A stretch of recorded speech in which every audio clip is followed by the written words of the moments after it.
Hello everyone, एक बार फिर स्वागत है आप सभी का अपने यूट्यूब चैनल पर। तो फ्रेंड्स, जैसा कि आप थंबनेल पे देख ही चुके हो, आज हम जियोग्राफी के कुछ इंपॉर्टेंट क्वेश्चन डिस्कस करेंगे जो मेनली आपको आगामी HPPSC शिमला के GBT commission, SI conductor, JOIT post को 965, पंचायत ऑडिटर, अकाउंटेंट और वेरियस एग्ज़ाम जो HPPSC शिमला द्वारा कंडक्ट किए जाने हैं, उन सभी एग्ज़ाम में ये क्वेश्चंस आपको काफ़ी हेल्पफुल साबित होंगे। तो फ्रेंड्स, आपने क्या करना है, इन क्वेश्चंस के शॉर्ट फॉर्म में नोट्स ज़रूर बना लेने हैं, क्योंकि रिवीजन के टाइम ये क्वेश्चंस आपको काफ़ी हेल्पफुल साबित होंगे। तो फ्रेंड्स, अगर आप HPU बीएड एंट्रांस 2023 की भी तैयारी कर रहे हो, तो इसके लिए भी मैंने एक अलग से प्लेलिस्ट बनाई है, जिसका जो लिंक है मैंने डिस्क्रिप्शन बॉक्स में दे दिया है। आप वहाँ पर जाकर वीडियोस देख सकते हो। वहाँ पर आपको H P U B Ed के रिलेटेड 35 प्लस वीडियोस आपको देखने को मिलेंगी। तो फ्रेंड्स, वीडियो को शुरू करते हैं। क्वेश्चन नंबर फर्स्ट में बोला गया कि डूरेंट रेखा जो है वो किन देशों को पृथक करती है, किन दो देशों के बीच में डूरेंट रेखा है। तो आपको पता होगा, भारत और अफगानिस्तान देश के बीच में डूरेंट रेखा है, ये आपने याद रखना है।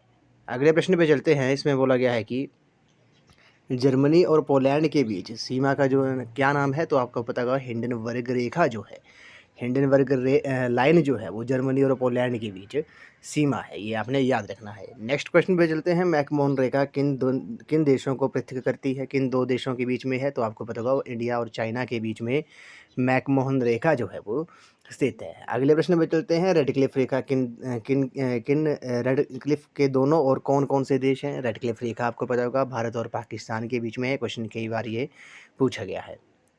अगले प्रश्न पे चलते हैं। पाक जल डमरू मध्य किन देशों को पृथक करता है। काफ़ी इंपॉर्टेंट क्वेश्चन है। तो पाक जल डमरू मध्य जो है वो भारत और श्रीलंका को एक दूसरे से अलग करता है, ये आपने याद रखना है। अगले प्रश्न पे चलते हैं। उत्तरी तथा दक्षिणी कोरिया के बीच सीमा को क्या नाम दिया जाता है, ये आपको पता होगा। तो 38वीं अक्षांश रेखा, 38th पैरेलल लाइन जो है वो किन दो देशों के बीच में ये सीमा है। आपको पता होगा, ये उत्तरी और दक्षिणी कोरिया के बीच ये सीमा है, तो ये आपने याद रखना है। अगले प्रश्न पे चलते हैं। 49वीं अक्षांश रेखा, 49th पैरेलल लाइन जो है वो किन देशों को पृथक करती है। तो वो यूएस और कनाडा को करती है। ये भी क्वेश्चन कई बार पूछा गया है, ये भी आपने नोट कर लेना है। तो फ्रेंड्स, अगर आपको लगता है किसी क्वेश्चन का मैंने आंसर गलत दिया है या फिर अपनी तरफ से कोई सुजेशन देना चाहते हो, तो आप कमेंट सेक्शन में ज़रूर बताएं। अगले प्रश्न पे चलते हैं। लीड्स जो है वो किस उद्योग के लिए प्रसिद्ध है। काफ़ी इंपॉर्टेंट क्वेश्चन है। तो लीड्स आपको पता होगा, ये ब्रिटेन में है। ऊनी वस्त्र के लिए ये काफ़ी प्रसिद्ध है। अगले प्रश्न पे चलते हैं। किस देश को संसार का चीनी का कटोरा, विश्व का चीनी का कटोरा जो है वो किस कंट्री को कहा जाता है। ये आपको पता होगा, ये क्यूबा को कहा जाता है। क्वेश्चन कई बार ये पूछा गया है। अगले प्रश्न पे चलते हैं। डंकन पास किनके मध्य स्थित है। तो डंकन पास जो है दक्षिणी तथा लिटिल अंडमान के बीच में डंकन पास जो है वो स्थित है।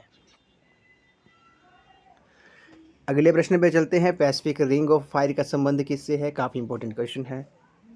पैसिफिक रिंग ऑफ फायर जो है उसका जो संबंध है वो ज्वालामुखी और भूकंप के साथ है। ये क्वेश्चन भी कई बार HPPSC शिमला द्वारा पूछा गया है। अगले प्रश्न पे चलते हैं। भारत की मुख्य भूमि की तट रेखा कितनी लंबी है। तो वो 6100 किलोमीटर लंबी है। ये भी आपने याद रखना है। सबसे लंबी जो तट रेखा है, कोस्ट लाइन है, वो किस स्टेट की है। वो गुजरात की है। ये भी आपने याद रखना है। अगला प्रश्न है। भारत का कुल क्षेत्रफल लगभग कितना है। तो आपको पता होगा, 32,87,200 वर्ग किलोमीटर है। तो इस क्वेश्चन का जो राइट आंसर होगा वो लगभग पूछा है तो वो 33 लाख वर्ग किलोमीटर होगा। एग्जैक्ट जो है वो 32,87,263 वर्ग किलोमीटर है। ये भारत का क्षेत्रफल है। अगले प्रश्न पे चलते हैं। भारत संसार का 7वां बड़ा देश है। इसके अंतर्गत संसार के कुल क्षेत्रफल का लगभग कितना भाग भारत में आता है। तो 2.4% भाग जो है वो भारत में आता है। अगला है। मन्नार की खाड़ी कहाँ पर स्थित है। मन्नार की खाड़ी तमिलनाडु के पूर्व में स्थित है। ये भी आपको पता होगा। अगला प्रश्न है। भारत में राज्यों का भाषा के आधार पर गठन सर्वप्रथम कब हुआ था। तो 1956 में हुआ था। ये भी आपने याद रखना है। और भाषा के आधार पर जो गठित पहला जो राज्य था, पहली स्टेट थी, वो कौन सी, वो आंध्र प्रदेश था। ये भी आपने याद रखना है। अगले प्रश्न पे चलते हैं। किस क्षेत्र में देश की सबसे प्राचीन चट्टानें पाई जाती हैं। तो अरावली क्षेत्र में देश की सबसे प्राचीन चट्टानें पाई जाती हैं। अगला प्रश्न है। पाकिस्तान की सीमा के साथ भारत के किन राज्यों की सीमा साझी है। किसकी सीमा, किस स्टेट की सीमा जो है वो पाकिस्तान के साथ लगती है। तो पंजाब, जम्मू कश्मीर, राजस्थान, गुजरात जो है, इन स्टेट्स की। अब जम्मू कश्मीर जो है यूटी है, इनकी जो लाइन सीमा है, बॉर्डर लाइन है, वो आपकी पाकिस्तान के साथ लगती है।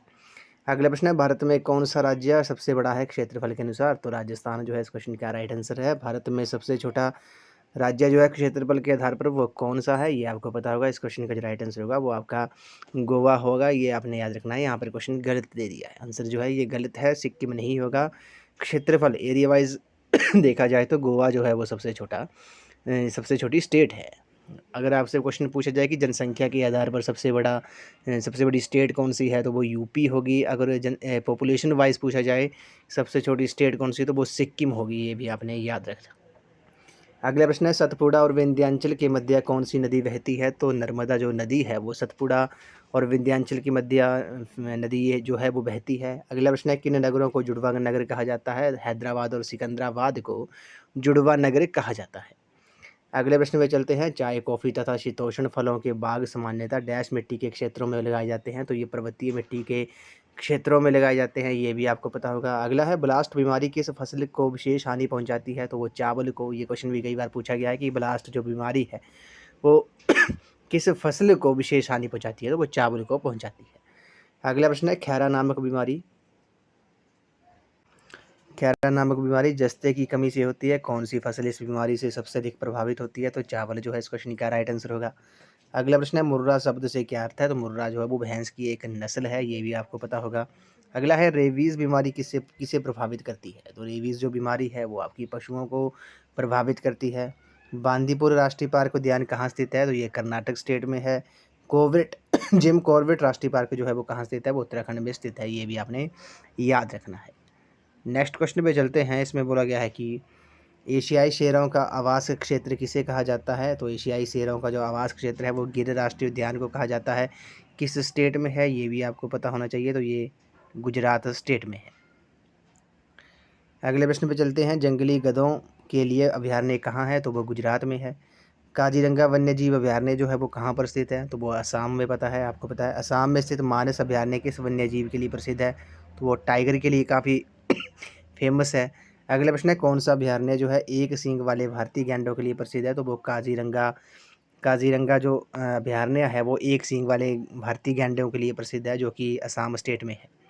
अगला प्रश्न है, प्रसिद्ध घाना पक्षी विहार कहाँ स्थित है, तो वो भरतपुर में है, किस स्टेट में है, राजस्थान स्टेट में है। अगला है, झूम शब्द से क्या अर्थ है, तो झूम जो है वो एक प्रकार की कृषि है, ये आपने याद रखना है। अगला प्रश्न है, किस फसल को उगाने के लिए खेतों में पानी भरा रखने की आवश्यकता होती है, तो चावल की फसल को उगाने के लिए खेतों में पानी भरा रखने की आवश्यकता होती है। अगला है, कौन सा राज्य नारियल का सबसे बड़ा उत्पादक है, तो केरल जो है इस क्वेश्चन का राइट आंसर होगा। अगला है, जूट का रेशा पौधे किस भाग से प्राप्त किया जाता है, तो वो तने से प्राप्त किया जाता है। अगला प्रश्न है, कॉफ़ी पौधे के किस भाग से प्राप्त होती है, तो वो बीज से प्राप्त होती है, ये क्वेश्चन भी काफ़ी इंपॉर्टेंट है। अगला प्रश्न है, भारत का अधिकांश रबड़ उत्पादन किस राज्य में होता है, तो वो केरल में ही होता है। अगला है, किस राज्य को भारत का चीनी का कटोरा कहा जाता है, तो वो उत्तर प्रदेश को कहा जाता है। अभी हमने डिस्कस किया, विश्व का चीनी का कटोरा किस देश को कहा जाता है, तो वो क्यूबा को कहा जाता है। अगर भारत की बात की जाए तो कि उत्तर प्रदेश स्टेट को भारत का चीनी का कटोरा कहा जाता है। अगला प्रश्न है, केसर का सर्वाधिक उत्पादन कहाँ होता है, तो वो जम्मू कश्मीर में होता है, ये आपको पता है। अदरक का सबसे बड़ा उत्पादक राज्य कौन सा है, वो केरला है। अगला है, ऑपरेशन फ्लड का संबंध किससे है, तो ऑपरेशन फ्लड का जो संबंध है वो नगरों में दूध आपूर्ति में सुधार से है। अगला है, नागार्जुन सागर परियोजना जो है वो किस नदी पर है, तो ये आपकी कृष्णा नदी पर है। अगला है, तुंगभद्रा परियोजना में किन राज्यों की भागीदारी है, तो वो आंध्र प्रदेश और कर्नाटक स्टेट्स की है। अगला प्रश्न है, इंदिरा गांधी नहर किस नदी से निकाली गई है, तो वो सतलुज नदी से निकाली गई है, क्वेश्चन कई बार ये पूछा गया है। अगला है, हीराकुंड बांध किस नदी पर है, ये महानदी पर है, किस स्टेट में है, उड़ीसा स्टेट में है। अगला प्रश्न है, कलपक्कम कहाँ स्थित है, तो कलपक्कम जो है वो तमिलनाडु में स्थित है। अगला है, भारत में हीरे की खानें डैश में स्थित है, तो भारत में जो हीरे की खानें हैं वो मध्य प्रदेश में स्थित है। अगला प्रश्न है, साइलेंट वैली किस राज्य में स्थित है, साइलेंट वैली आपको पता होगा, ये केरल स्टेट में है। भारत में किस प्रकार की विद्युत का योगदान कोल उत्पादन में सर्वाधिक है, तो ताप विद्युत जो है इस क्वेश्चन का करेक्ट आंसर है। अगला प्रश्न है, कुद्दनकुलम किसके लिए प्रसिद्ध है, तो ये आपकी प्रस्तावित परमाणु ऊर्जा गृह के लिए प्रसिद्ध है। किस उद्योग में सबसे अधिक श्रमिकों को रोजगार मिला हुआ है, तो वो सूती वस्त्र जो है, सूती वस्त्र के में सबसे अधिक श्रमिकों को रोजगार मिला हुआ है, ये आपको पता होगा। किन दो इस्पात संयंत्रों की स्थापना सोवियत संघ के सहयोग से की गई थी, तो बोकारो और भिलाई की, ये आपने याद रखना है। अगले प्रश्न पे चलते हैं, HSL दुर्गापुर की स्थापना किस देश के सहयोग से हुई है, तो वो यूनाइटेड किंगडम के सहयोग से हुई है। राष्ट्रीय भौतिक प्रयोगशाला जो है वो कहाँ स्थित है? वो नई दिल्ली में स्थित है। भारत की पहली कागज़ी मिल 1832 में स्थापित की गई थी। ये मिल कहाँ लगाई गई थी? तो ये आपकी पश्चिम बंगाल में सेहरामपुर में लगाई गई थी। अगला प्रश्न है, भारत का पहला सार्वजनिक क्षेत्र का उर्वरक कारखाना कहाँ स्थापित किया गया है? ये आपको पता होगा, क्वेश्चन कई बार पूछा गया है। सिंदरी में किया गया है। भारत की सबसे प्राचीन तेल शोधनशाला कहाँ स्थित है? वो डिगबोई में है। किस स्टेट में है? असम स्टेट में है। अगले प्रश्न पे चलते हैं, भारत में यात्री परिवहन का सबसे बड़ा भाग किस परिवहन साधन द्वारा ले जाया जाता है? तो वो रेल परिवहन द्वारा। ब्रॉड गेज रेल में पटरियों की मध्य कितनी दूरी होती है? तो वो 1.676 मीटर होती है। उड़ीसा के तट पर स्थित चांदीपुर किसके लिए जाना जाता है? तो वो मिसाइल परीक्षण रेंज के लिए जाना जाता है। राष्ट्रीय राजमार्ग NH1 किन स्थानों को जोड़ता है? और दिल्ली और अमृतसर, रास्ता अम्बाला और जालंधर को जोड़ता है। दिल्ली से मथुरा तथा वाराणसी होते हुए कोलकाता को कौन सा राष्ट्रीय राजमार्ग जोड़ता है? तो वो NH2 जोड़ता है। अगला प्रश्न है, नीली क्रांति किससे संबंधित है? नीली क्रांति आपको पता होगा, वो मछली के उत्पादन से है। अन्ना अंतर्राष्ट्रीय हवाई अड्डा कहाँ स्थित है? तो ये चेन्नई में है। इंदिरा गांधी हवाई अड्डा जो है वो कहाँ पर स्थित है? वो आपका न्यू दिल्ली में है। भारत में डाक विभाग की जो स्थापना थी वो 1837 में की गई थी। अगला प्रश्न है, भारत के किस राज्य में जनसंख्या घनत्व सबसे अधिक है? आपको पता होगा, ये बिहार स्टेट में है। ये क्वेश्चन भी कई बार पूछा गया है। कौन सी नदी अमरकंटक से निकलती है? नर्मदा नदी जो है वो अभी आपकी अमरकंटक से निकलती है। तो फ्रेंड्स, ये हम वन लाइनर के एक तरह का आपका क्विक रिवीजन होगा जियोग्राफी के क्वेश्चंस का। अगला प्रश्न है, सबसे बड़ा महाद्वीप कौन सा है? एशिया महाद्वीप है, कई बार हमने डिस्कस किया है। न्यूयॉर्क शहर किस नदी के तट किनारे स्थित है? तो हडसन नदी के किनारे ये स्थित है। प्रेरी क्या है? प्रेरी आपके पता है, घास के मैदान है। ये हमने भी कई बार डिस्कस किया है क्वेश्चन। हिमालय पर्वत तंत्र किस तरह के पर्वत से संबंधित है? तो वो वल्लय पर्वत से संबंधित है। अगला है, विश्व का सबसे बड़ा द्वीप कौन सा है? विश्व का जो सबसे बड़ा द्वीप है वो ग्रीनलैंड है। ये आपने याद रखना है। गुजरात, मध्य प्रदेश, जम्मू कश्मीर, पंजाब में कौन सा भारतीय राज्य पाकिस्तान की सीमा को नहीं छूता है? तो मध्य प्रदेश जो है इस क्वेश्चन का करेक्ट आंसर होगा। अगला प्रश्न है, कंचनजंगा चोटी किससे संबंधित है? तो आपको पता है सिक्किम से संबंधित है। अगला प्रश्न है, तुंगभद्रा अभयारण्य किस राज्य में स्थित है? तो ये आपका कर्नाटक स्टेट में है। गेहूं, सरसा, जौ, मक्का में कौन सी रबी की फसल नहीं है? तो मक्का जो है इस क्वेश्चन का करेक्ट आंसर होगा। अगला प्रश्न है, भूपटल के ठीक नीचे पृथ्वी की जो सतह है उसे क्या कहा जाता है? उसे वाह्य मेटल कहा जाता है। प्रतिवर्ष अंतर्राष्ट्रीय महिला दिवस जो है वो कब मनाया जाता है? वो प्रत्येक वर्ष 8 मार्च को मनाया जाता है। ये क्वेश्चन भी कई बार पूछा गया है। पुस्तक द गाइड की रचना जो थी वो किसने की थी? वो RK नारायण ने की थी। काफ़ी इंपॉर्टेंट क्वेश्चन है। अगले प्रश्न पे चलते हैं, UNO की कौन सी एजेंसी टैरिफ में कमी लाने के लिए विश्व व्यापार नियम तय करने पर कार्य करती है? तो वो WTO है, वर्ल्ड ट्रेड ऑर्गेनाइजेशन जो है इस क्वेश्चन का करेक्ट आंसर है। अगले प्रश्न पे चलते हैं, किस देश की जो मुद्रा है वो याद है? तो म्यांमार जो है इस क्वेश्चन का राइट आंसर होगा। म्यांमार का जो प्राचीन नाम था वो आपको पता होगा, वो बर्मा है। अगला है, ओस्लो जो है वो किसकी राजधानी है? ओस्लो आपको पता होगा ये नॉर्वे की राजधानी है। क्वेश्चन कई बार पूछा गया है। गरबा गुजरात से संबंधित है, कथकली केरल से, बिहू असम से, कथक तमिलनाडु में से कौन सा जो जोड़ा है वो गलत है? तो कथक जो है वो आपका तमिलनाडु से संबंधित नहीं है। तो इस क्वेश्चन का ये राइट आंसर हो जाएगा। अगला प्रश्न है, भारत का राष्ट्रीय फल कौन सा है? भारत का राष्ट्रीय फल जो है वो आपको पता है आम है। अद्यतन हिंदी फिल्म NH10 की नायिका कौन है? तो अनुष्का शर्मा है। ये क्वेश्चन भी कई बार पूछा गया है, करंट अफेयर से रिलेटेड है। कार मॉडल बोल्ट कार निर्माता कंपनी डैश से उसके नए कार मॉडल के रूप में संबंध है? तो वो टाटा है। ये भी आपने याद रखना है। स्वतंत्र भारत में किसी राज्य की पहली महिला गवर्नर कौन थी? राज्यपाल श्रीमती सरोजिनी नायडू थी। ये भी आपने याद रखना है। काली क्रांति, काली क्रांति जो है डैश के उत्पादन से संबंधित है? वो पेट्रोलियम के उत्पादन से संबंधित है। अगले प्रश्न में चलते हैं, 2011 की जनगणना के अनुसार भारत में साक्षरता दर प्रतिशत है कितनी है? 74.4% है। संयुक्त राष्ट्र संगठन का जो गठन था वो कब किया गया था? वो 24 अक्टूबर 1945 को किया गया था। कंप्यूटर सिस्टम के एक घटक CPU का पूरा नाम क्या है? तो सेंट्रल प्रोसेसिंग यूनिट है CPU की फुल फॉर्म। अगला प्रश्न है, डायनामाइट की जो खोज थी वो किसने की थी? वो अल्फ्रेड नोबेल ने की थी। वेलेंटीना टेरेस्कोवा जो थी वो कौन थी? वो अंतरिक्ष यात्री थी। कौन सा संगठन पशुओं के प्रति क्रूरता के खिलाफ सुरक्षा से संबंधित है? तो पेटा जो है इस क्वेश्चन का राइट आंसर है। पेटा जो है वो पेटा संगठन जो है वो पशुओं के प्रति क्रूरता के खिलाफ सुरक्षा से संबंध है। अंतर्राष्ट्रीय रेड क्रॉस का मुख्यालय कहाँ पर स्थित है? वो जेनेवा में है, स्विट्जरलैंड में। दिलवाड़ा मंदिर किस राज्य में स्थित है? तो वो आपका राजस्थान स्टेट में है। लोकप्रिय नृत्य डांडिया किस राज्य से संबंधित है? तो वो गुजरात से है।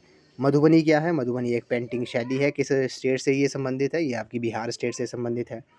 2011 की जनगणना के अनुसार विश्व किस राज्य की साक्षरता दर सबसे कम है? बिहार की है। क्षेत्रफल के अनुसार कौन विश्व का सबसे छोटा देश है? तो वेटिकन सिटी जो है। विश्व में सर्वाधिक बोली जाने वाली भाषा कौन सी है? तो वो मंडारिन चीनी है। चीनी भाषा जो है सबसे बोली जाने वाली भाषा है। विश्व की जल परिक्रमा करने वाला प्रथम व्यक्ति कौन था? तो वो मैगेलन था। संयुक्त राष्ट्र संघ की स्थापना कब हुई थी? 24 अक्टूबर 1945 को हुई थी। इस वीडियो का लास्ट क्वेश्चन है, नाबार्ड मुख्यतः किससे संबंधित है? तो ये आपका कृषि और ग्रामीण विकास से संबंधित है, ये आपने याद रखना है। तो फ्रेंड्स आज की इस वीडियो में बस इतना ही। आज हमने जियोग्राफी के कुछ इंपॉर्टेंट क्वेश्चन डिस्कस किए जो आपको मेनली आगामी HPPSC शिमला के JBT commission, SI conductor, JYT post code 965 panchayat auditor और वेरियस एग्ज़ाम जो HPPSC शिमला द्वारा कंडक्ट किए जाने हैं उन सभी एग्ज़ाम में ये क्वेश्चन आपको काफ़ी हेल्पफुल साबित होंगे। तो फ्रेंड्स अगर आप HPU BEd एंट्रांस की तैयारी भी कर रहे हो तो इसके लिए भी मैंने एक अलग से प्लेलिस्ट बनाई है जिसका जो लिंक है मैंने डिस्क्रिप्शन बॉक्स में दे दिया है, आप वहाँ पर जाकर वीडियोज़ देख सकते हो। तो फ्रेंड्स आज की इस वीडियो में बस इतना ही। तो आई होप आपको ये वीडियो पसंद आई होगी, तो वीडियो को लाइक शेयर एंड कमेंट जरूर कर दें। तो थैंक यू फ्रेंड्स।